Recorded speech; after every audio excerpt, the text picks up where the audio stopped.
I saw you speak at the Hatzalah event. I saw you speak at a synagogue that while I was watching my Shabbat services.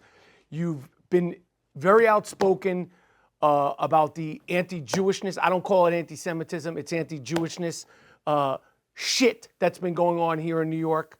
I'm not talking about crime in New York yet, but Jews in New York are scared. Jews in New York are concerned. Jews in New York City are uncomfortable. August is right around the corner. The campus encampments that have taken place are embarrassing. I was up at Columbia University while it was happening, and I could not believe that this was happening. I could not believe on the Upper West Side of Manhattan, at Columbia University, what was happening. That night, the police went in there. They ripped down signs that said, "Honor the martyrs." And you spoke beautifully and passionately about the protest outside the Nova exhibit right down here, the Nova Music exhibit, which was some of the most disrespectful, vile things said in public in modern years. That same day, these fucking guys dressed up as terrorists, cosplaying terrorists, got on a subway in New York City and said, "Are there any Zionists on the train? If there's any Zionists on the train, now's your chance to get off the car." What is going to happen? How are we going to fix these protests? People could protest all you want, but showing up with a mask covering your face, being able to say whatever you want, protesting yesterday outside a synagogue in Queens, like, where are we at with all this stuff? So let's go back for a moment, because I'm consistent. It's not one group. When you do an analysis of my history, during September 11 attacks, when Muslims, family members were being attacked because their wives wear hijabs, I stood on 30th, 1st, and 3rd Avenue because young boys were arrested from the Muslim community. They decimated Coney Island Avenue, where the Palestinian community was, and I said, we need to release these young people. It's wrong what's happening. When women were attacked a few years ago for wearing a hijab, I was borough president, I went out and walked the streets. Someone put out a flyer of Kill a Muslim Day. I went and walked with my Muslim brothers and sisters. I opened up Borough Hall when Donald Trump said there should be a Muslim ban. I had one of the largest demonstrations with my Yemenis brothers and sisters. So there's a consistency. You mean in terms of you not tolerating this? Right, exactly. There's a consistency. There's a consistency when it happens to members of the LGBTQ plus community, the African American community, the Hispanic community. Wrong is wrong to me. And so when I saw what happened on October 7th, and many people don't even know the depth of what happened. They may have read the story and they say, oh, it was a terrorist attack. No. When you look at what happened, and that's what I believe the Jewish community is making a mistake of not releasing the videos.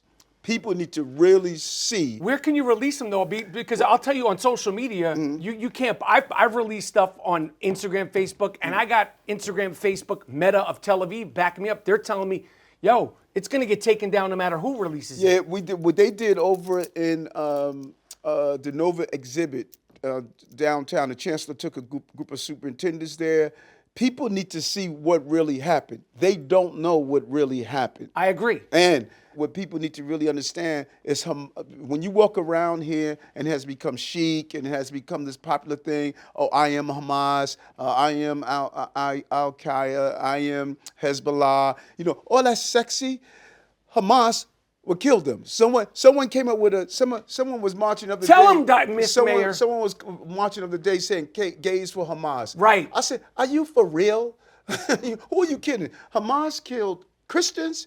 Hamas killed LGBTQ. Muslims. They will kill Catholics. Exactly. Anybody who's not radical jihadist. So what you have here, you have the sensationalism of everybody wants to wear and dress up and wear a sign. Listen, I've been in Lebanon. I know what Hezbollah is doing there. I've been in the Middle East, in these countries, and seeing what they're doing there. And then I say to people at the same time, we have to be consistent with our bullshit.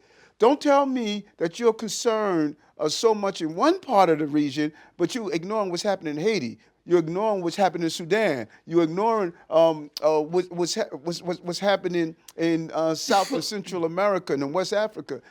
Or in Brownsville, Brooklyn, or Chicago. Exactly. These campuses in Chicago, right. They're fucking out. I'm like, yo, go down the block and help some people in Chicago. Right. But it's not sexy. See, that's the internet instant generation. When you on the weekend, when you go sit down somewhere and you're having tea and you say, "Oh, I marched this week, to free Hamas," that's a bunch of bullshit.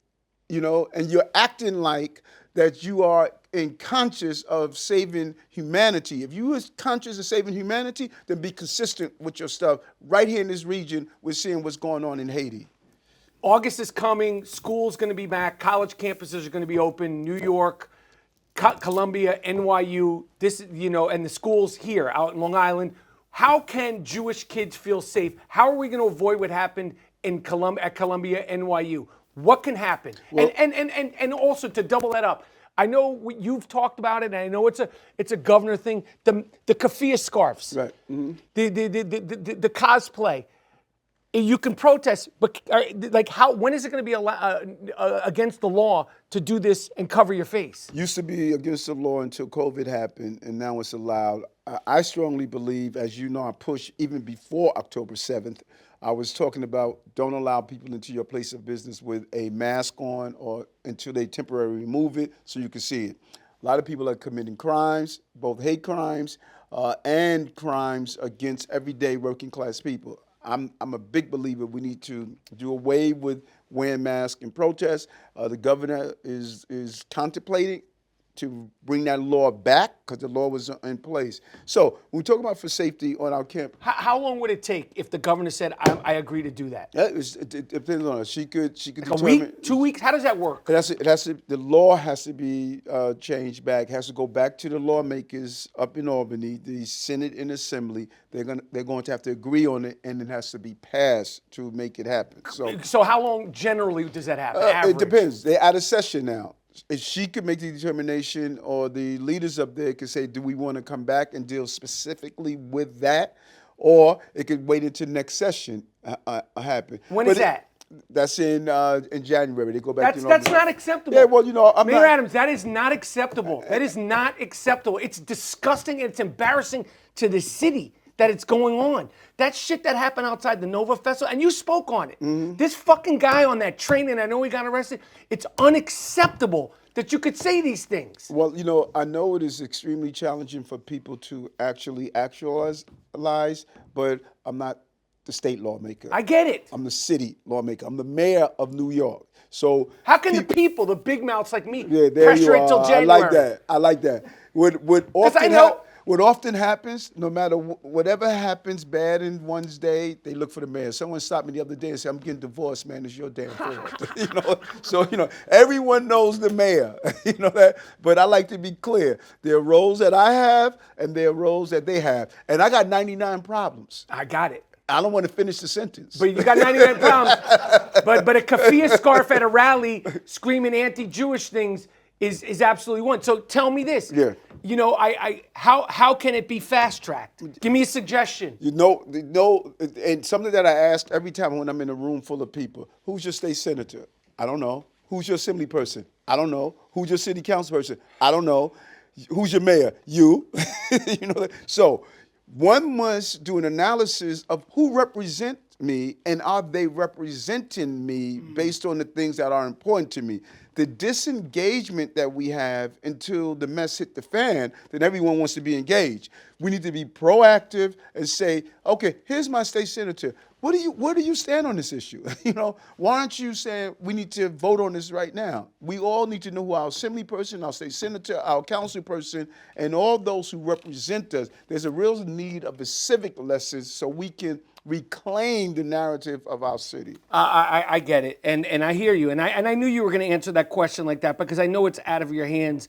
It's just, based on the little skirmishes. Yes. They've been little skirmishes. That's 3,000. We had 3,000 protests in this city, and since October 7th. Yes, and the New York City Police Department is being stretched thin.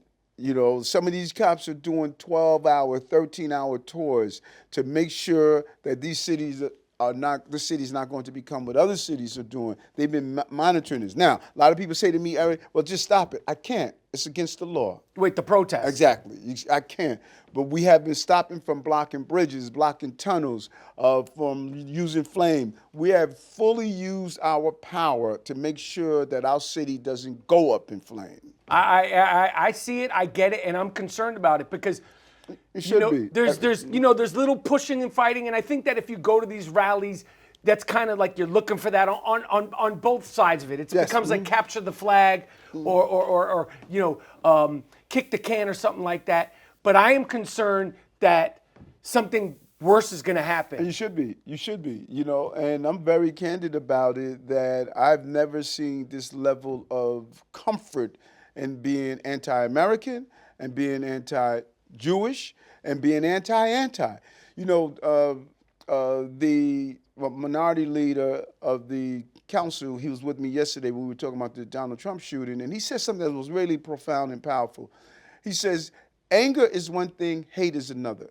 Anger should inspire us. Being beat by police officers made me angry, and it inspired me. Seeing my mother being betrayed by not getting the services she needed for the 6 of us made me angry, but it inspired me. Hate is another thing.